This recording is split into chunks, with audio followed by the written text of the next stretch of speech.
மத்திய பொதுத்துறை நிறுவனங்களிலும் ஹிந்தி தான் என்ற நிலைப்பாட்டை மத்திய அரசு திணித்துக் கொண்டிருப்பதாக சிஐடியு மாநில தலைவர் சவுந்தரராஜன் குற்றம் சாட்டியுள்ளார். சென்னை எழும்பூர் ராஜரத்தினம் மைதானம் அருகே அகில இந்திய எல்ஐசி முகவர்கள் சங்கம் சார்பில் 7 அம்ச கோரிக்கைகளை வலியுறுத்தி தர்ணா போராட்டம் நடைபெற்றது. இந்த தர்ணா போராட்டத்தில் சிஐடியு மாநில தலைவர் சவுந்தரராஜன் கலந்து கொண்டார்.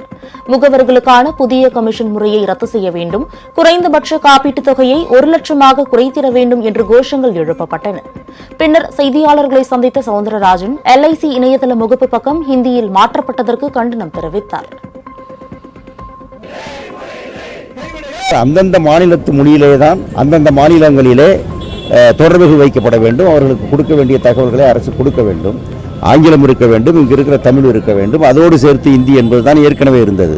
இப்போது தமிழை தவிர்த்து விட்டு இந்தி தான் ஆங்கிலம் தான் என்கிற மாதிரி அவர்கள் எடுக்கிற நடவடிக்கை என்பதும் ஏற்கத்தக்கதல்ல. அது கடுமையான விளைவுகளுக்கு காரணமாக போகிறது, கடுமையான போராட்டங்களுக்கு அது காரணமாக போகிறது. இங்கு மட்டுமல்ல, கர்நாடகத்தில், கேரளத்தில், மராட்டியத்தில், மேற்கு வங்காளத்தில், இந்த எல்லா இடங்களிலும் இந்த இந்தி திணிப்பை எதிர்த்த போராட்டங்கள் இப்போது தீவிரமாகிக் கொண்டிருக்கிறது.